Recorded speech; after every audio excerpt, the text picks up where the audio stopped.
Shalom, shalom. Back for another quick lesson. And first and foremost, as always, I want to give all praise, honor, and glory unto Yahweh, Bahashem, Yahweh Shai, Bahashem Rakakwadash, and next double honors to the head apostles / elder bishops of Great Millstone who teach and who rule well. Peace, blessings, and safety to all you sincere Akim. Keep pushing, keep believing, and keep the faith, regardless of whether people hear or forbear. And today's lesson, I'm going to title it, Strength of Thy Salvation.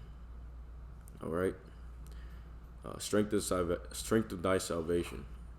And pretty much the main topic of this lesson today is going to be based off of a conversation that I had.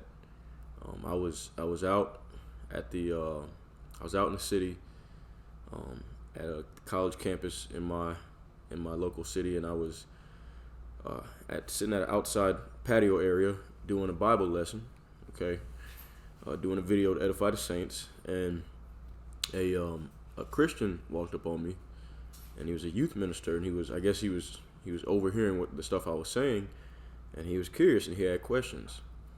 So we started briefly having a conversation, and I had told him, what I do, that I'm a Hebrew Israelite and all that, and he was just asking the differences between a Hebrew Israelite and Christian, and I kept it short for him. But I started kind of going into prophecies. This man, he appeared to be a Judite, which would be today the so-called Negroes.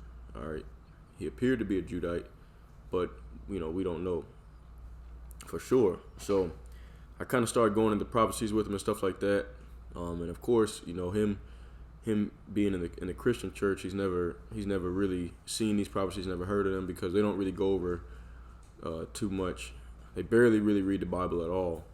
They might do a sermon, and out of that whole sermon that they do for an hour or two, they may only use 2 or 3 Bible scriptures. All right, and they just pick out the parts that make people feel good. They don't really go too deep into the prophecies or anything like that. At least nowhere near in the same way that the Hebrew Israelites do. So we were having this conversation, and he said, he made a comment. He said, why is that stuff really important? All that matters is if you believe in, he used the J word, okay? And I told him, if you don't know these prophecies, how are you gonna know what to do when the time comes? How are you gonna know what's coming? All right, we go over the prophecies all the time, and one of the biggest ones that we go over, of course, is the issuing of that RFID chip. All right, the implantable device, the charagma. We go over that prophecy all the time, because that's gonna be one of the major ones that Esau Edom uses to trip people up and to get them to be destroyed. All right, but of course, a lot of people they don't even know. They don't know about that prophecy. They don't know where it's at. And the reason why I wanted to create this video is because I need to emphasize the importance of understanding the prophecies. All right, understanding the knowledge, wisdom, understanding of the Bible. All right, if you don't know what's coming, how it's gonna go down the timeline, then you're gonna be in bad shape when the Lord returns. All right, you're not gonna have any oil in your lamp, so to speak. All right, so I just want to bring out a few scriptures, just emphasizing the importance of studying and knowing what we're getting ready, the time that we're getting ready to come into. All right, so this is Isaiah chapter 33 and verse 6. It says, "And wisdom and knowledge shall be the stability of thy times, and strength of salvation. The fear of the Lord is his treasure." All right, so wisdom and knowledge shall be the stability of thy times. The wisdom and knowledge of the prophecies of the Bible. All right, Old Testament, New Testament, all right, all of it. It's all written for our learning. All right, the things that were written aforetime are written for our learning. Romans chapter 15 and verse 4, I believe it is. All right, so we have to know these things, because they're going to be stability of thy times. When the rest of the world is bugging out, we already know what the prophecies say. We already know what's going to happen, what's coming. So we're not going to be freaking out like the rest of the world. All right, we're going to be, Lord willing, we're going to be stable in those times when everybody else is losing their mind. It says, "And wisdom and knowledge shall be the stability of thy times, and strength of salvation." All right, that's a strong word, and that's a strong phrase. And strength of salvation. Definition of strength is the quality or state of being, it says physically strong, the capacity of an object or substance to withstand great force or pressure. That's going to be extremely important in these times coming, all right? Because if you don't have the capacity, to withstand great force or pressure, then when Esau Edom applies that great pressure against you, we have the wars, the famines, all these things. If you don't know that this is all part of the movie and that this is the hour of temptation that the Lord spoke of, if you don't know that, then you're gonna succumb to the pressure. You're gonna fold and you're gonna be destroyed. All right. So literally, this knowledge, wisdom, understanding is your stability and the strength of your salvation. The fear of the Lord is his treasure. That's another thing they don't never go into. They don't teach in the Christian church. They don't really teach the fear of the Lord because they teach that he's all love, that he won't destroy you. And that's just not the case. If you're living a life of sin and iniquity and wickedness, the Lord will most definitely destroy you. All right, let's go to Revelation chapter 1 and verse 3. It says, "Blessed is he that readeth, and they that hear the words of this prophecy." All right. "And keep those things which are written therein, for the time is at hand." So blessed is he that readeth, read the words of the Bible and understand it, the prophecies. "And they that hear the word of this prophecy." How do you hear the words of the prophecy? Through the men, the 144,000, and the elect men that's out there on the highways and byways preaching the word. All right, singing that new song that only they can sing. The understanding of the prophecies, the breakdown of the prophecies. That's how you're going to hear it. Okay, and keep those things that are written within. So like you keep those things that are written therein, for the time is at hand. The time of what? The time of salvation, the time of redemption, the time of destruction of the enemies of Yahweh, Bahashim Yahushai, and his saints. All right, that time is at hand. So you got to be prepared so that you know. You got to be prepared so that you know what is, what's coming. All right, that you know what the Lord has planned to prepare for the world through the prophecies. All right. So next scripture I want to get is 2nd Ezra chapter 9 and verse 1. All right, it says, "He answered me then and said, Measure thou the time diligently in itself." How do you measure the time? You look at what's going on around you. You look at the current events, the world news, and you see how that lines up with the prophecies of the scripture. That's how you know what the timeline is going to be. That's how you know where we're at in the timeline of the Bible. All right. Okay, before the Lord returns and brings salvation to his people, which are the Israelites, you so-called Negroes, Latinos, and Native American Indians. "And when thou seest part of the signs past, which I have told thee before, then thou shalt understand that it is the very same time wherein the highest will begin to visit the world which he made." So it says, "And when thou seest part of the signs past, which I have told thee before." How are you going to know what those signs are if you're not reading, if you don't know the prophecies? All right, there's so many prophecies that have happened just in the past year or two and have kicked into high gear. All right, but you don't see this because you don't even know what the prophecies say. All right, so you don't have understanding.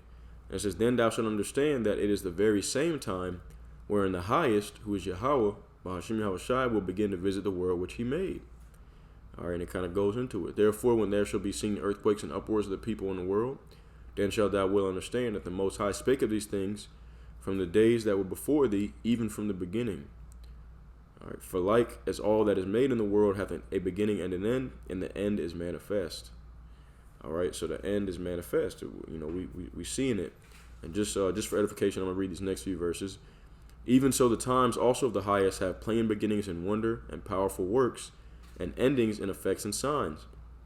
And everyone that shall be saved shall be able to escape by his works and by faith whereby ye have believed." All right, so that's very simple. Everyone that's going to escape the times that we're coming into are going to escape by faith first and by the works whereby ye have believed. Plain and simple. All right, that's something that Christians can't even get, but that's just because the Lord, he ain't giving them understanding. Revelation chapter 13. Oh, hang on. It can't be the one I was looking for. Salakia, hang on. Nah, this ain't it. Hang on. Salakia, bear with me. I probably wrote that down by accident. All right. Let's go to 1 Thessalonians. Yeah, let's go to 1 Thessalonians chapter 5. All right, 1 Thessalonians chapter 5 and verse 1, it says, "But of the times and the seasons, brethren, ye have no need that I write unto you. For yourselves know perfectly that the day of the Lord so cometh as a thief in the night." Okay, so but of the times and the seasons, brethren, you have no need that I write unto you. All right, because we are we are able to like I said, pay attention to what's going on. We see what season we're in, we see what time we're in, because we're looking at the current events. All right, for yourselves know perfectly that the day of the Lord so cometh as a thief in the night. That's exactly what's going to happen. It's going to blindside most of the people of the world. All right. Matter of fact, actually, let me try to find this. I want to find this scripture right quick. "O ye hypocrites." Let's see.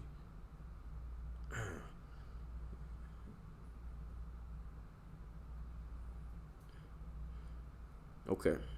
Here it is. Matthew chapter 16. All right. Matthew chapter 16 and verse I'm gonna start at verse 2. Actually, I'll start at verse 1. "The Pharisees also with the Sadducees came, and tempting desired him that he would show them a sign from heaven. He answered and said unto them, When it is the evening, ye say, It will be fair weather, for the sky is red. And in the morning it will be foul weather. Today, for the sky is red and lowering. O ye hypocrites, ye can discern the face of the sky, but you cannot discern the signs of the times." So he's saying to them, like, you can go outside, you can look at the weather and see that the clouds are coming, and you can see that there's going to be rain. All right, you can see that the sun is out, ain't no clouds. You can see it's going to be a sunny day. All right, but you can't look at the times, the signs of the times around you, and see, like what's going on around you. Wars, rumors of wars, famines, pestilences. Okay, you can't see that the Israelites are waking up. There's all these different signs. You can't see these signs, but you can, so you pay more attention to the things of the world, okay, than to the spiritual signs that the Lord is sending you, that His second coming is drawing close. That's pretty much what He's saying here. All right. It says, "A wicked and adulterous generation seeketh after a sign, and there shall be no sign given unto it, but the sign of the prophet Jonas, and he left them and departed." All right. So pretty much just reiterating, man, you got to be, diligent and paying attention to what's going on. All right. I'm gonna read 1 Thessalonians chapter 5 again. "But of the times and seasons, brethren, ye have no need that I write unto you. For yourselves know perfectly that the day of the Lord so cometh as a thief in the night." All right, so you got to be paying attention. You got to be watching what's going on. All right, as the scriptures tell you to. And I'm gonna close out with Matthew chapter 24, and I'm gonna go to start at verse 33, and it reads, "So likewise ye, when ye shall see all these things, know that it is near, even at the doors. Verily I say unto you, this generation shall not pass till all these things be fulfilled." All right, so the end of the time is not going to come. The generation, this world, Esau's world, is not going to pass until all these prophecies are fulfilled. It says, "Heaven and earth shall pass away, but my word shall not pass away. But of that day knoweth no man, of that day and hour knoweth no man, no, not the angels of heaven, but my Father only. But as the days of Noah were, so shall also the coming of the Son of Man be." All right. So what happened? That's telling you right there. Because what happened before the flood came? The Lord put the Spirit on Noah to go out there and prophesy for 120 years, and nobody paid him any attention. Nobody listened when he was out there prophesying. And then out of the blue, it started raining, and they didn't know. The people of the world, they had never seen it like that before, so they didn't know what was going on. And then the flood, eventually started flooding, but by then everybody wanted to get on the boat, and it was too late. Just the doors to that ark was closed by that point. All right, and nobody was listening. And it tells you it's gonna be the same as the Son of Man when the Son of Man comes. All right, the messengers are out there, the men of the Lord, the prophets, okay, the head apostles / elder bishops, a great millstone, the men on down out there on the highways and byways, giving warning that there's gonna be a second destruction. Okay, destruction of this age, this world. All right, is coming, and it's gonna happen by way of fire this time. Okay, and they're building a spiritual ark for those that are of the elect, and the rest of the world is not going to take heed, and they're going to be destroyed in that fire. It's going to come as a thief in the night. Okay, it says, for as in the days that were before the flood, they were eating and drinking and marrying and giving in marriage until the day that Noah entered into the ark. Salakia. So that's exactly what's going to happen. Everybody, nobody's going to think, today's going to be the last day. Tomorrow could be the last day. They're going to be eating and drinking, marrying and giving in marriage. All right, until literally the fires come, until those missiles hit. All right, people are going to be just pretty much essentially carrying on with their day-to-day lives until one day everything's going to change at an instant, and them fires are going to come, and those that have been building the ark, so to speak, they're going to be the ones that are saved. All right, they're going to be the ones who did the work of the Lord. They acted on faith. All right, those are the ones that are going to be spared in the day of the Lord's vengeance. All right, when He destroys this world for a second time. Okay, it says, and knew not until the flood came and took them all away. See, so they knew not. That's why it's so important. And just like that guy was telling, he said, well, why do we have to know all that stuff? That stuff really doesn't matter. The only thing that matters is having faith in JC. But he doesn't understand that having faith is gonna lead you to the works and lead you to reading the Bible and gaining knowledge, wisdom, understanding of what the Lord commands us to do and what the prophecies say. All right, having faith is gonna lead you to do that. You see, but that's what I'm saying. They don't really have faith because they don't really believe in the true and living power. They believe in Serapis Christus and Caesar Bourgeois. All right, and actually, let's pull this up. I'm gonna hold this. Revelation 19:10. It tells us that the testimony of Yahushua is the spirit of prophecy.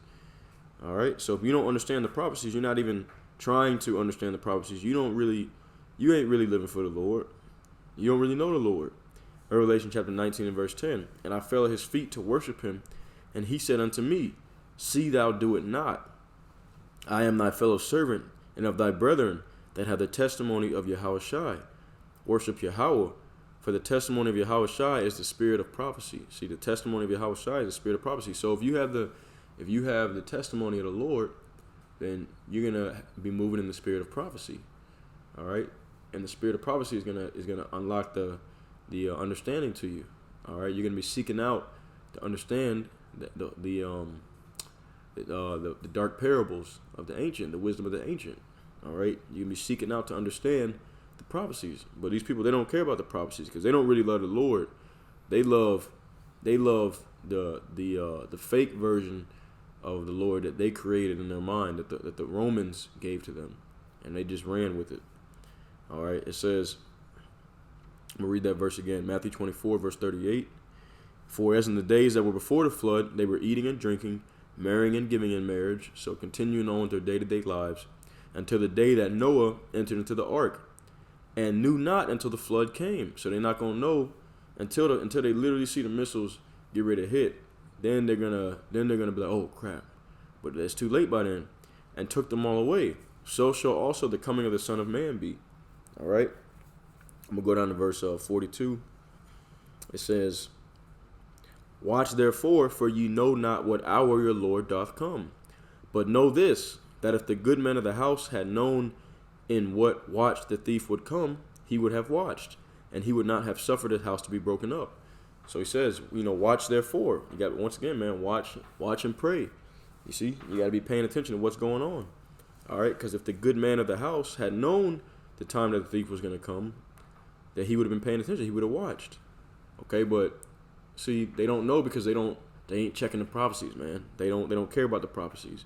It says, therefore be ye also ready, for in such an hour as ye think not, the Son of Man cometh. So in the time that you don't expect it is when he's going to come. But see, the elect, they have the spirit on them to be paying attention. Nobody knows the day nor the hour, but we know the signs of the times. The Lord, he's told us that many, many times, okay? It says, who then is a faithful and wise servant, whom his Lord hath made ruler over his household, to give them meat in due season? Blessed is that servant, whom his Lord, when he cometh, shall find so doing.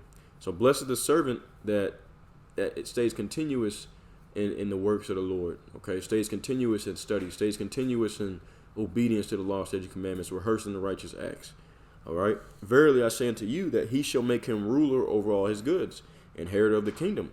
But and if that evil servant shall say in his heart, my Lord delayeth his coming, and shall begin to smite his fellow servants, and to eat and drink with the drunken, and that's what these Christians do, man. You know, they say they love the Lord, and they say they're servants of the Lord, but they're that evil servant. They don't know the prophecies, for one, and a lot of them don't even think it's going to happen anytime soon. So they're being disobedient. Okay, they don't obey the law, statutes, commandments. All right, it says, and shall begin to smite his fellow servants, and to eat and drink with the drunken. The Lord of that servant shall come in a day where he looketh not for him, and in an hour that he is not aware of, and shall cut him asunder, and appoint him his portion with the hypocrites.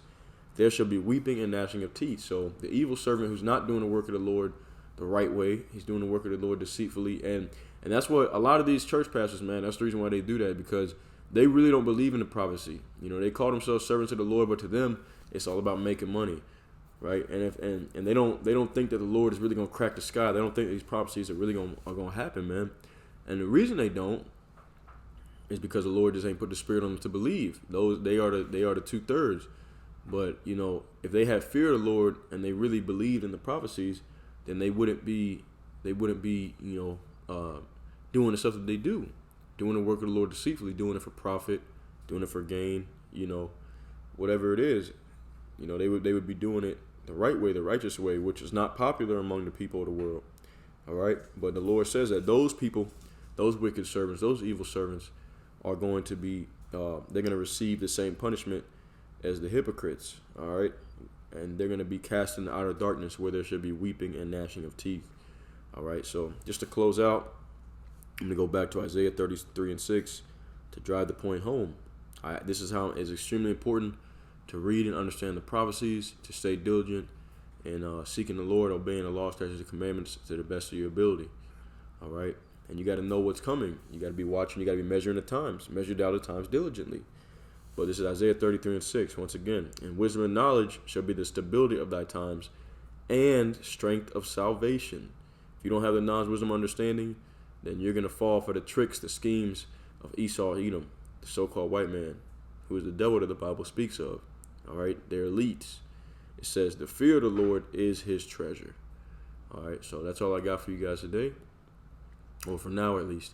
Lord willing, this was edifying to the elect, wherever may be scattered across the four winds of heaven, four corners of the earth. That being said, all praise, honor, and glory to Yahweh, Bahashem, Yahweh Shai, Bahashem Rakakwadash. Until next time, Shalom.